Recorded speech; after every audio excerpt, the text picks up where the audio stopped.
ప్రియమైన దేవుని బిడ్డలారా, యేసుక్రీస్తులోని మానవ దైవిక స్వభావములను గ్రహించుట దైవత్వం యొక్క మర్మమును తెలుసుకున్నటకు అవసరమైన తాళపు చెవి అయి ఉన్నది.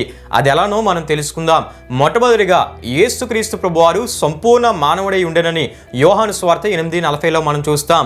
అదే సమయంలో ఆయన దేవుడు అని కూడా దేవుని వాక్యంలో మనం చూస్తాం. ఈ అద్భుత సత్యము తోమా యేసు ప్రభువారిని నా ప్రభువా నా దేవా అని అనిన మాటల ద్వారా మనకు తెలియజేయబడుతుంది. రెండవదిగా ఆయన వయసు 50 కూడా కాలేదు అనే మాటను యోహాను సువార్త 8:57లో మనం చూస్తాం.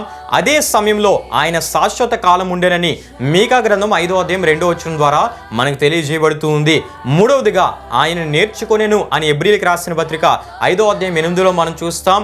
అదే సమయంలో సమస్తమును ఎరిగిన వానిగా యేసు ప్రభువారిని మనం చూస్తూ ఉంటాం. ప్రియమైన దేవుని బిడ్డలారా, నాలుగవదిగా ఆయనే కుమారుడని యెషయా గ్రంథం 9:6 మనం చూస్తాం.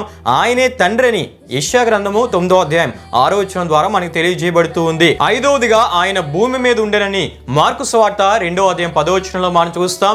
ఆయన పరలోకమందును ఉండెనని యోహాను సువార్త 3:13 ద్వారా, యోహాను సువార్త 1:18 ద్వారా మనకు తెలియజేయబడుతూ ఉంది. ఆరవదిగా ఆయన ప్రార్థించెను అని లూకా సువార్త 22:41 మనం చూస్తాం. ఆయనే ప్రార్థనలకు జవాబిచ్చేవాడై ఉన్నాడని యోహాను సువార్త 14:14 ద్వారా మనకు తెలియజేయబడుతుంది. గనుక ఇద్దరు వ్యక్తులను చూడక యేసుక్రీస్తులోని మానవ దైవిక స్వభావములను, అంటే రెండు స్వభావములతో కూడిన దేవుణ్ణి చూడగలిగితే దేవుడు ఒక్కడే అనే అద్భుత సత్యము మనకు తెలియజేయబడుతూ ఉంది. ఇదే విషయాన్ని పరిశుద్ధ గ్రంథమైన బైబిల్ మనకు తెలియజేస్తూ ఉంది. గనుక దేవుడు ఒక్కడే, ఆయనే యెహోవా యేసుక్రీస్తు.